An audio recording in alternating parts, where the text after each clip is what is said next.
जे judicial commission नहीं बनना तो फिर गलबात का कोई फायदा नहीं। इमरान खान की सियासी पार्टी की धमकी, झूठी खबर देने वाले 3 वरे कैद ते 20 लाख रुपया जुर्माना करन दा नवा बिल नैशनल असैम्बली 'च मंजूरी लई पेश है। ते सुनिया जे कि लैंदे पंजाब दे वासी अपनी गड्डियां दी रजिस्ट्रेशन पंजाब 'च क्यों नहीं कराउंदे।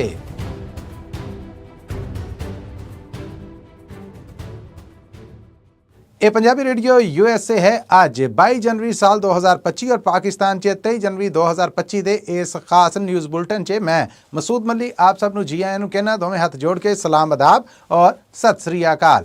पाकिस्तान दे नाल जुड़ियां कुछ वड्डियां खबरां ने जिहड़ियां उन्हां दा चर्चा लैके आप सब दे रूबरू हाज़र हाँ। पर उस तो पहले कहंदा जावां कि पंजाबी रेडियो USA दे सारे डिजिटल प्लेटफॉर्म्स ने जिहड़े उन्हां नूं जरूर ज्वाइन करो तां जे तुहाडे तक ताज़ा बताज़ा जानकारी पहुँचती रहे। पाकिस्तान दे नाल जुड़ियां खबरां दे विचों सब तो पहले सियासी खबर है जिहड़ी उहदे अल चलांगे। इमरान खान की सियासी पार्टी जो कि पाकिस्तान तहरीक इंसाफ है, उन्होंने ऐलान किया है कि जो साडियां मंगां दे मुताबिक हुक्मरान धड़े ने जुडिशल कमीशन नहीं बनाउणा, इंक्वायरियां नहीं कराउणियां तो फिर गलबात करन दा फायदा नहीं गा है। ये ऐलान किया इमरान खान की सियासी पार्टी के हुण दे लीडर बैरिस्टर गौहर और उन्हां दे नाल उमर अयूब होना ने इस्लामाबाद 'च, जिन्हां दा आखना सीगा कि हुकूमत दे नाल साडी गलबात दे 3 दौर पूरे हो चुके हैं। हुकूमत अपना वादा पूरा करदे होए जुडिशल कमीशन बनावे, जबकि नाल ही उन्होंने आख्या कि लिखती शक्ल दे विच साडे कोलों मंगां मंगियां गईयां जो कि असीं देतियां। याद रहे कि इस तो पहलों भी इमरान खान वालों जेल चों और उन्हां दी सियासी पार्टी वालों खुला ऐलान किया गया है कि जे जुडिशल कमीशन 31 जनवरी तक नहीं बनता तो असीं गलबात के दौर तो परां हो जाएंगे।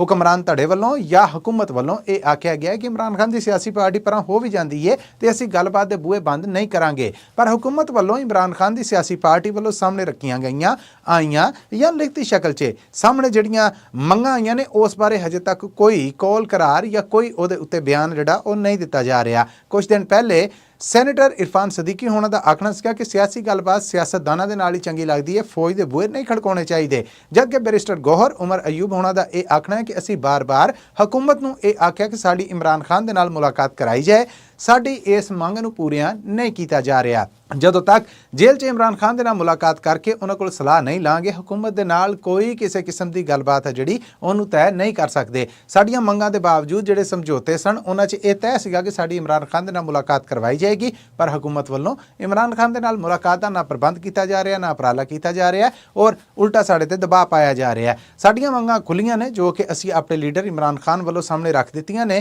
कि सानूं चाहिए है कि असी जुडिशल कमीशन की जिहड़ी मंग कर रहे हैं वो हुकूमत सानू इकरार देवे, कौल देवे।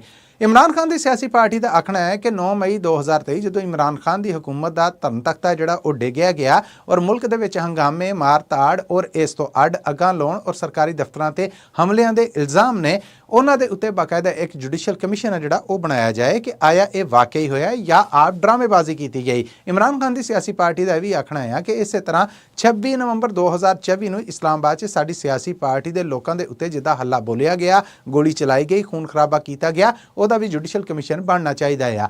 बैरिस्टर गौहर होना दे नाल इस प्रैस कॉन्फ्रेंस या मीडिया दे नाल कीती गई गलबात दे विच उमर अयूब होण भी सन, जिन्हां दा यह आखना सीगा कि हुकूमत हुण आम लोगों के खिलाफ अपने एक्शन लैण जा रही है, क्योंकि इसका मकसद सिर्फ ये है कि जो कोई आइन की या मुल्की कॉन्स्टिट्यूशन के मुताबिक लॉ की गल करेगा उन्होंने चुक लिया जाए या उन्होंने कानून के घेरे च लिया के तंग किया जाए।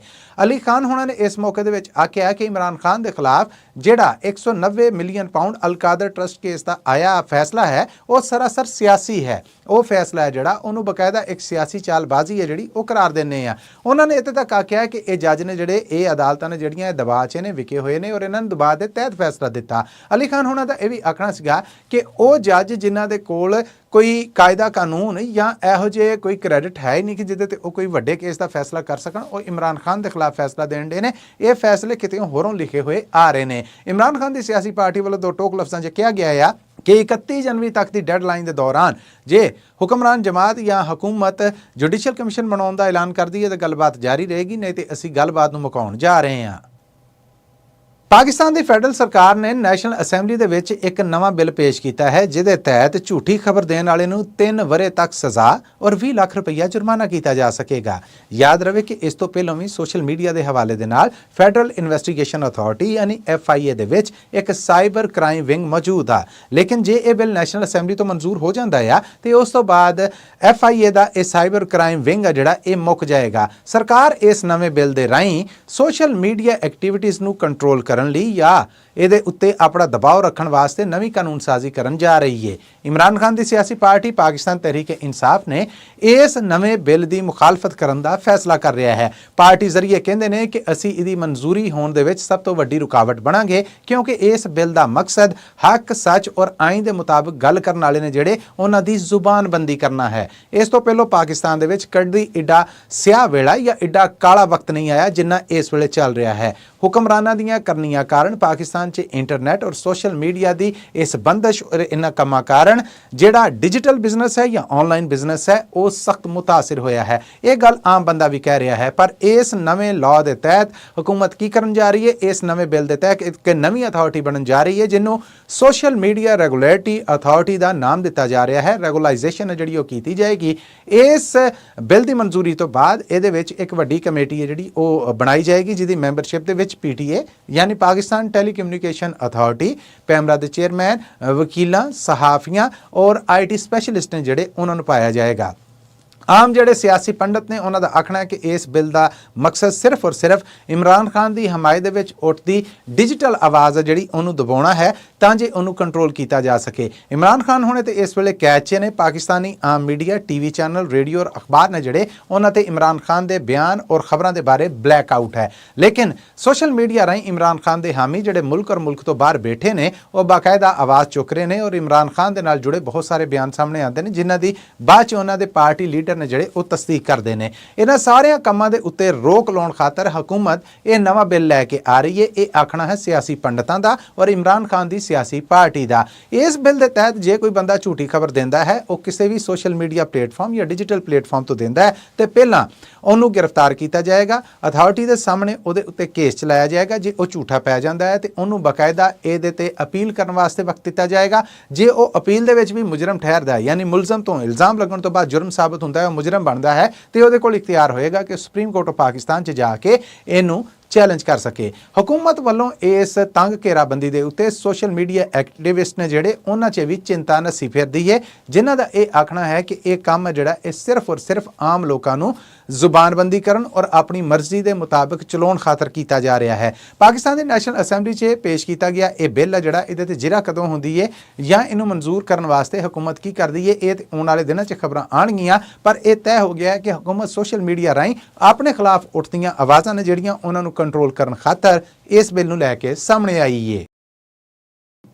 ਲਹਿੰਦਾ ਪੰਜਾਬ ਪਾਕਿਸਤਾਨ ਦਾ ਉਹ ਸੂਬਾ ਹੈ ਜਿਹਦੀ ਆਬਾਦੀ ਸਭ ਤੋਂ ਬਹੁਤੀ ਹੈ, ਲੇਕਿਨ ਪੰਜਾਬ ਵਾਸੀ ਆਪਣੀਆਂ ਗੱਡੀਆਂ ਯਾਨੀ ਮੋਟਰ ਕਾਰਾਂ ਇਹ ਪੰਜਾਬ ਦੇ ਵਿੱਚ ਰਜਿਸਟ੍ਰੇਸ਼ਨ ਲਈ ਨਹੀਂ ਲਿਆਉਂਦੇ, ਸਗੋਂ ਇਸਲਾਮਾਬਾਦ ਔਰ ਦੂਜੇ ਸੂਬੇ ਨੇ ਜਿਹੜੇ ਉੱਥੇ ਗੱਡੀਆਂ ਰਜਿਸਟਰਡ ਕਰਾਈਆਂ ਜਾਂਦੀਆਂ ਨੇ। ਪਰ ਹੁਣ ਐਕਸਾਈਜ਼ ਐਂਡ ਟੈਕਸੇਸ਼ਨ ਇਹ ਮਹਿਕਮਾ ਜਿਹੜਾ ਕਿ ਪੰਜਾਬ ਸਰਕਾਰ ਦਾ, ਉਹਨੇ ਇਹ ਆਖਿਆ ਕਿ ਅਸੀਂ ਇੱਕ ਨਵਾਂ ਬਿੱਲ ਹੈ ਜਿਹੜਾ ਉਹ ਲੈ ਕੇ ਆ ਰਹੇ ਹਾਂ ਔਰ ਇਹ ਬਿੱਲ ਅਸੀਂ ਲਹਿੰਦੇ ਪੰਜਾਬ ਦੀ CM ਮਰੀਮ ਨਵਾਜ਼ ਔਰ ਉਹਨਾਂ ਦੇ ਵਜ਼ੀਰਾਂ ਦੀ ਜਿਹੜੀ ਕੈਬਨਿਟ ਹੈ ਉਹਨਾਂ ਸਾਹਮਣੇ ਪੇਸ਼ ਕਰ ਦਿੱਤਾ ਹੈ, ਜਿਹਦੇ 'ਚ ਆਖਿਆ ਗਿਆ ਹੈ ਕਿ ਹਰ ਉਹ ਬੰਦਾ ਜੋ ਪੰਜਾਬ ਵਾਸੀ ਹੈ ਜਿਹਦਾ ਡੋਮਿਸਾਈਲ ਔਰ ਜਿਹਦਾ ਨੈਸ਼ਨਲ ID ਕਾਰਡ ਪੰਜਾਬ ਦਾ ਹੈ ਉਹ ਆਪਣੀ ਗੱਡੀ ਨੂੰ ਪੰਜਾਬ ਦੇ ਵਿੱਚ ਹੀ ਰਜਿਸਟਰਡ ਕਰਾ ਸਕੇਗਾ। ਇਸ ਤੋਂ ਅੱਡ ਉਹ ਕਿਸੇ ਸੂਬੇ ਦੇ ਵਿੱਚ ਗੱਡੀ ਰਜਿਸਟਰ ਨਹੀਂ ਕਰਾਏਗਾ। ਇਸ ਬਿੱਲ ਦੇ ਮਨਜ਼ੂਰ ਹੋਣ 'ਚ ਸ਼ਾਇਦ ਥੋੜਾ ਵਕਤ ਲੱਗ ਜਾਵੇ, ਲੇਕਿਨ ਇਹ ਐਕਸਾਈਜ਼ ਐਂਡ ਟੈਕਸੇਸ਼ਨ ਦੇ ਮਹਿਕਮੇ ਵੱਲੋਂ ਕਿਉਂ ਕੀਤਾ ਜਾ ਰਿਹਾ ਆ? ਇਹਦੇ ਤੇ ਐਕਸਾਈਜ਼ ਐਂਡ ਟੈਕਸੇਸ਼ਨ ਦੇ ਮਹਿਕਮੇ ਦਾ ਕਹਿਣਾ ਹੈ ਕਿ ਦੂਸਰੇ ਸੂਬਿਆਂ ਔਰ ਇਸਲਾਮਾਬਾਦ ਦੇ ਵਿੱਚ ਰਜਿਸਟਰਡ ਕਰਾਈਆਂ ਗੱਡੀਆਂ ਨੇ ਜਿਹੜੀਆਂ ਉਹ ਸਾਨੂੰ ਮਨਜ਼ੂਰ ਨਹੀਂ। ਉਹਦੀ ਵਜ੍ਹਾ ਹੈ ਕਿ ਜੇ ਕੋਈ ਬੰਦਾ ਪੰਜਾਬ 'ਚ ਰਹਿੰਦਾ, ਪੰਜਾਬ 'ਚ ਕਮਾਉਂਦਾ, ਇੱਥੋਂ ਸਹੂਲਤਾਂ ਲੈਂਦਾ ਤੇ ਉਹਨੂੰ ਚਾਹੀਦਾ ਕਿ ਆਪਣੀ ਗੱਡੀ ਹੈ ਜਿਹੜੀ ਉਹ ਰਜਿਸਟਰਡ ਵੀ ਇੱਥੇ ਕਰਵਾਏ। ਆਮ ਲੋਕਾਂ ਦਾ ਖਿਆਲ ਇਹ ਹੈ ਕਿ ਇਸਲਾਮਾਬਾਦ ਵਰਗੇ ਸ਼ਹਿਰ ਦੇ ਵਿੱਚ ਜੇ ਤੁਸੀਂ ਗੱਡੀ ਦੀ ਰਜਿਸਟ੍ਰੇਸ਼ਨ ਕਰਾਉਂਦੇ ਜੇ ਤੇ ਦੁਬਾਰਾ ਜਦੋਂ ਉਹਨੂੰ ਤੁਸੀਂ ਵੇਚਦੇ ਜੇ, ਨਵੀਂ ਗੱਡੀ ਲੈ ਕੇ ਉਹਦੀ ਇਸਲਾਮਾਬਾਦ ਰਜਿਸਟ੍ਰੇਸ਼ਨ ਕਰਾਈ ਹੋਏ ਤੇ ਉਸ ਗੱਡੀ ਦਾ ਰੀਸੇਲ ਜਾਂ ਉਹਦੀ ਵੈਲਿਊ ਵੱਧ ਜਾਂਦੀ ਹੈ ਉਦੋਂ ਜਦੋਂ ਤੁਸੀਂ ਉਹਨੂੰ ਵੇਚਦੇ ਜੇ। ਦੂਸਰੀ ਵੱਡੀ ਵਜ੍ਹਾ ਇਹ ਦੱਸੀ ਗਈ ਹੈ ਕਿ ਦੂਸਰੇ ਸੂਬਿਆਂ 'ਚ ਪੰਜਾਬ ਦੇ ਅੰਦਰ ਗੱਡੀ ਰਜਿਸਟ੍ਰੇਸ਼ਨ ਕਰਾਉਣ ਤੇ ਅਗਰ 50,000 ਰੁਪਇਆ ਲਿਆ ਜਾਂਦਾ ਹੈ ਤੇ ਦੂਸਰੇ ਸੂਬਿਆਂ ਦੇ ਵਿੱਚ ਰਜਿਸਟ੍ਰੇਸ਼ਨ ਦੀ ਮੱਦ ਦੇ ਵਿੱਚ ਸਿਰਫ 20 ਤੋਂ 25,000 ਰੁਪਇਆ ਲਿਆ ਜਾਂਦਾ, ਯਾਨੀ ਪੰਜਾਬ ਦੇ ਵਿੱਚ ਇਹ 15 ਤੋਂ 20,000 ਰੁਪਇਆ ਐਕਸਟਰਾ ਹੈ। ਸੋ ਇਸ ਕਾਰਨ ਬਹੁਤ ਸਾਰੇ ਲੋਕ ਆਪਣੀਆਂ ਗੱਡੀਆਂ ਪੰਜਾਬ 'ਚ ਰਜਿਸਟਰ ਕਰਾਉਣ ਦੀ ਬਜਾਏ ਦੂਜੇ ਸੂਬਿਆਂ 'ਚ ਔਰ ਫੈਡਰਲ ਯਾਨੀ ਪਾਕਿਸਤਾਨ ਦਾ ਦਾਰੁਲ ਹੁਕੂਮਤ, ਪਾਕਿਸਤਾਨ ਦੀ ਰਾਜਧਾਨੀ ਇਸਲਾਮਾਬਾਦ 'ਚ ਰਜਿਸਟ੍ਰੇਸ਼ਨ ਕਰਾਉਂਦੇ ਨੇ। ਪੰਜਾਬ ਦੇ ਇਸ ਮਹਿਕਮੇ ਐਕਸਾਈਜ਼ ਐਂਡ ਟੈਕਸੇਸ਼ਨ ਦੇ ਜਿਹੜੇ ਪ੍ਰਧਾਨ ਨੇ ਉਹਨਾਂ ਦਾ ਇਹ ਆਖਣਾ ਹੈ ਕਿ ਇਸ ਤੋਂ ਪਹਿਲਾਂ ਜਿੰਨੀਆਂ ਗੱਡੀਆਂ ਦੂਸਰੇ ਸੂਬਿਆਂ 'ਚ ਔਰ ਇਸਲਾਮਾਬਾਦ 'ਚ ਰਜਿਸਟਰਡ ਹੋਈਆਂ ਨੇ ਅਸੀਂ ਉਹਨਾਂ ਦੇ ਉੱਤੇ ਇਸ ਕਾਨੂੰਨ ਨੂੰ ਲਾਗੂ ਨਹੀਂ ਕਰਾਂਗੇ, ਪਰ ਅੱਗੇ ਤੋਂ ਇਹ ਕਾਨੂੰਨ ਜਦੋਂ ਬਣ ਗਿਆ, ਕੋਈ ਵੀ ਬੰਦਾ ਜਦੋਂ ਨਵੀਂ ਗੱਡੀ ਖਰੀਦੇਗਾ ਤੇ ਉਹ ਪਾਬੰਦ ਹੋਏਗਾ ਕਿ ਉਹਨੂੰ ਪੰਜਾਬ ਦੇ ਵਿੱਚ ਔਰ ਖਾਸ ਕਰ ਜਿੱਥੋਂ ਦਾ ਉਹ ਵਾਸੀ ਹੈ ਉਸ ਸ਼ਹਿਰ ਦੇ ਵਿੱਚ ਉਹਦੀ ਰਜਿਸਟ੍ਰੇਸ਼ਨ ਕਰਵਾਵੇ। ਉਹਨਾਂ ਨੇ ਇਹ ਵੀ ਆਖਿਆ ਕਿ ਰਜਿਸਟ੍ਰੇਸ਼ਨ ਦੂਸਰੇ ਸੂਬਿਆਂ ਔਰ ਇਸਲਾਮਾਬਾਦ 'ਚ ਕਰਾਉਣ ਦੇ ਨਾਲ ਟੈਕਸੇਸ਼ਨ ਔਰ ਐਕਸਾਈਜ਼ ਦਾ ਜਿਹੜਾ ਮਹਿਕਮਾ ਹੈ ਇਹਨੂੰ ਭਾਰੀ ਨੁਕਸਾਨ ਹੈ ਜਿਹੜਾ ਉਹ ਚੁੱਕਣਾ ਪੈ ਰਿਹਾ ਹੈ। ਜਦ ਕਿ ਆਮ ਲੋਕਾਂ ਦਾ ਇਹ ਆਖਣਾ ਹੈ ਕਿ ਪੰਜਾਬ ਦਾ ਐਕਸਾਈਜ਼ ਐਂਡ ਟੈਕਸੇਸ਼ਨ ਦਾ ਇਹ ਜਿਹੜਾ ਮਹਿਕਮਾ ਹੈ, ਜੇ ਇਹ ਫੀਸ ਦੀ ਮੱਧ ਵਿੱਚ ਛੁੱਟ ਕਰੇ ਔਰ ਇਹਨੂੰ ਥੋੜਾ ਕਰੇ ਤੇ ਲੋਕ ਇੱਧਰ ਉੱਧਰ ਜਾ ਕੇ ਰਜਿਸਟ੍ਰੇਸ਼ਨ ਨਾ ਕਰਾਉਣ, ਉਹ ਪੰਜਾਬ ਤੋਂ ਹੀ ਕਰਾਉਣ। ਪੰਜਾਬ ਦੇ ਵਿੱਚ ਗੱਡੀ ਦੀ ਰਜਿਸਟ੍ਰੇਸ਼ਨ ਮਹਿੰਗੀ ਹੋਣ ਕਾਰਨ ਲੋਕ ਸਿੰਧ, ਬਲੋਚਿਸਤਾਨ, ਸੂਬਾ ਖੈਬਰ ਪਖਤੂਨਖਾਨ ਔਰ ਇਸਲਾਮਾਬਾਦ 'ਚ ਆਪਣੀਆਂ ਗੱਡੀਆਂ ਦੀ ਰਜਿਸਟ੍ਰੇਸ਼ਨ ਕਰਾਉਂਦੇ ਨੇ। ਇਸਲਾਮਾਬਾਦ ਦੇ ਵਿੱਚ ਰਜਿਸਟ੍ਰੇਸ਼ਨ ਕਰਾਉਣ ਦੇ ਨਾਲ ਜਿੱਥੇ ਗੱਡੀ ਵੇਚਣ ਦੇ ਉੱਤੇ ਵਾਧੂ ਫਾਇਦਾ ਹੁੰਦਾ ਹੈ, ਉੱਥੇ ਇਹ ਵੀ ਨੁਕਸਾਨ ਹੈ ਕਿ ਇਸਲਾਮਾਬਾਦ ਦੇ ਵਿੱਚ ਲਗਜ਼ਰੀ ਗੱਡੀਆਂ ਨੇ ਜਿਹੜੀਆਂ ਉਹਨਾਂ ਦੀ ਰਜਿਸਟ੍ਰੇਸ਼ਨ ਸੂਬਿਆਂ ਦੇ ਨਾਲੋਂ ਮਹਿੰਗੀ ਹੈ। ਮਿਸਾਲ ਦੇ ਤੌਰ ਤੇ ਇੱਕ ਪਿਜਾਰੋ ਜਿਹੜੀ ਕਿ ਬਾਕੀ ਸੂਬਿਆਂ ਦੇ ਵਿੱਚ ਸ਼ਾਇਦ ਸਸਤੀ ਰਜਿਸਟਰਡ ਹੋ ਜਾਂਦੀ ਹੈ, ਇਸਲਾਮਾਬਾਦ ਦੇ ਵਿੱਚ ਉਹਦੀ ਰਜਿਸਟ੍ਰੇਸ਼ਨ ਦੀ ਮੱਧ 'ਚ 2 ਲੱਖ ਤੋਂ ਲੈ ਕੇ 20 ਲੱਖ ਰੁਪਈਆ ਜਿਹੜਾ ਉਹ ਵਾਧੂ ਭਰਨਾ ਪੈਂਦਾ ਹੈ। ਪਰ ਪੰਜਾਬ ਸਰਕਾਰ ਵੱਲੋਂ ਕੀਤਾ ਜਾ ਰਿਹਾ ਇਹ ਐਕਸ਼ਨ ਹੈ ਜਿਹੜਾ, ਇਹਦੇ ਤੇ ਇਹ ਖਬਰਾਂ ਸਾਹਮਣੇ ਆ ਰਹੀਆਂ ਨੇ ਕਿ ਇਸ ਬਿੱਲ ਨੂੰ ਪੰਜਾਬ ਅਸੈਂਬਲੀ 'ਚ ਪੇਸ਼ ਕੀਤਾ ਜਾਏਗਾ, ਇਹਦੀ ਮਨਜ਼ੂਰੀ ਲਈ ਜਾਏਗੀ ਔਰ ਉਸ ਤੋਂ ਬਾਅਦ ਪਾਬੰਦ ਹੋ ਜਾਣਗੇ ਕਿ ਪੰਜਾਬ ਦੇ ਵਿੱਚ ਕੋਈ ਵੀ ਗੱਡੀ ਖਰੀਦੇਗਾ ਉਹ ਕਦੋਂ ਵਕਤ ਆਏਗਾ, ਉਸ ਵਕਤ ਤੋਂ ਲੈ ਕੇ ਜਦੋਂ ਵੀ ਅੱਗੇ ਤੱਕ ਪੰਜਾਬ 'ਚ ਕੋਈ ਗੱਡੀ ਖਰੀਦੇਗਾ ਉਹ ਪਾਬੰਦ ਹੋਏਗਾ ਕਿ ਉਹਦੀ ਰਜਿਸਟ੍ਰੇਸ਼ਨ ਪੰਜਾਬ ਦੇ ਉਸ ਸ਼ਹਿਰ 'ਚ ਕਰਾਏ ਜਿੱਥੋਂ ਦਾ ਉਹ ਵਾਸੀ ਹੈ। ਇਹਦਾ ਮਕਸਦ ਟੈਕਸੇਸ਼ਨ ਐਂਡ ਐਕਸਾਈਜ਼ ਦੇ ਮਹਿਕਮੇ ਦਾ ਇਹ ਆਖਣਾ ਹੈ ਕਿ ਇਹਦਾ ਮਕਸਦ ਸਿਰਫ ਔਰ ਸਿਰਫ ਪੰਜਾਬ ਦੇ ਸੂਬਾ ਖਜ਼ਾਨਾ ਜਿਹੜਾ ਉਹਨੂੰ ਅਪੜਨ ਵਾਲੇ ਨੁਕਸਾਨ ਨੂੰ ਬਚਾਉਣਾ ਹੈ। ਪਰ ਆਮ ਬੰਦੇ ਨੂੰ ਇਹਦੇ 'ਚ ਕੀ ਸਹੂਲਤ ਦਿੱਤੀ ਜਾਏਗੀ ਇਸ ਬਾਰੇ ਕੁਝ ਨਹੀਂ ਦੱਸਿਆ ਗਿਆ। ਪੰਜਾਬੀ ਰੇਡੀਓ USA ਤੋਂ ਲਹਿੰਦੇ ਪੰਜਾਬ ਔਰ ਪਾਕਿਸਤਾਨ ਦੇ ਨਾਲ ਜੁੜੀਆਂ ਇਹਨਾਂ ਖਬਰਾਂ ਦੇ ਨਾਲ ਅੱਜ ਮੈਂ ਆਪਣੇ ਸਾਰੇ ਡਿਜੀਟਲ ਪਲੇਟਫਾਰਮ ਔਰ ਰੇਡੀਓ ਨੈਟਵਰਕ ਤੋਂ ਆਪਣੇ ਸੁਣਨ ਵਾਲਿਆਂ ਤੋਂ ਇਜਾਜ਼ਤ ਚਾਹਾਂਗਾ। ਮਸੂਦ ਮਲੀ ਨੂੰ ਮਾਈਕ੍ਰੋਫੋਨ ਦੇ ਔਰ ਕੈਮਰੇ ਦੇ ਇਸ ਪਾਸੇ ਇਜਾਜ਼ਤ ਦਿਓ। ਜੁੜੇ ਰਹਿਣਾ ਪੰਜਾਬੀ ਰੇਡੀਓ USA ਦੇ ਨਾਲ, ਸਬਸਕ੍ਰਾਈਬ ਕਰਨਾ ਸਾਡੇ YouTube ਚੈਨਲ ਨੂੰ, Facebook ਨੂੰ, TikTok ਨੂੰ, X ਨੂੰ, ਸਾਡੇ Twitter, Instagram ਸਾਰੇ ਸੋਸ਼ਲ ਮੀਡੀਆ ਪਲੇਟਫਾਰਮਸ ਨੂੰ, ਤਾਂ ਜੇ ਤੁਹਾਡੇ ਤੱਕ ਤਾਜ਼ਾ ਖਬਰਾਂ ਨੇ ਜਿਹੜੀਆਂ ਉਹ ਪਹੁੰਚਦੀਆਂ ਰਹਿਣ। 22 जनवरी साल 2025 जो कि अमेरिका 'ਚ ਡੁੱਬ ਰਿਹਾ ਔਰ ਪਾਕਿਸਤਾਨ 'ਚ 23 जनवरी 2025 ਦੇ ਇਸ ਪਾਕਿਸਤਾਨ ਦੇ ਨਾਲ ਜੁੜੇ ਖਬਰਾਂ ਦੇ ਬੁਲੇਟਿਨ ਤੋਂ ਅਪਡੇਟ ਪਾਕਿਸਤਾਨ 'ਚੋਂ ਮਸੂਦ ਮਲੀ ਨੂੰ ਇਜਾਜ਼ਤ ਦਿਵੋ। ਫਿਰ ਮਿਲਾਂਗੇ। ਆਉਂਦੀ ਮੁਲਾਕਾਤ ਤੱਕ ਲਈ ਤੁਹਾਡਾ ਮੇਰਾ ਸਾਡਾ ਸਾਰਿਆਂ ਦਾ ਰੱਬ ਰਾਖਾ।